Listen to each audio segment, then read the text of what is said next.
قرآن۔ اپنا منہ سیدھا کر عبادت کے لیے قبل اس کے کہ وہ دن آئے جسے اللہ کی طرف سے ٹلنا نہیں، اس دن الگ پھٹ جائیں گے۔ سورۃ روم۔ درس حدیث۔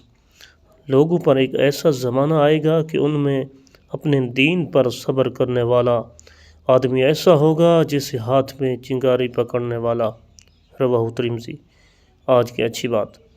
برا انسان کسی میں بھی اچھائی نہیں دیکھتا، کیونکہ اچھائی کو وہ صرف اپنی جگیر سمجھتا ہے۔ فرمان مولا کائنات۔ بسم اللہ الرحمن الرحیم۔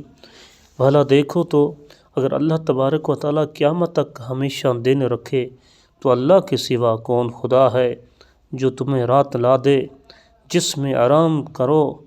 تو کیا تم عقل نہیں رکھتے؟ تمہیں کچھ سوچتا نہیں؟ درس حدیث۔ سب سے بہتر صدقہ وہ ہے جو تم تندرستی میں کرے جبکہ مال کی حرص تیرے اوپر غالب ہو۔ آج کی اچھی بات۔ لین دین میں دھوکہ دوسرے کو نہیں خود تمہیں نقصان پہنچاتا ہے۔ وارث Ali Shah. Subscribe to MHQ Islamic World and press the bell icon.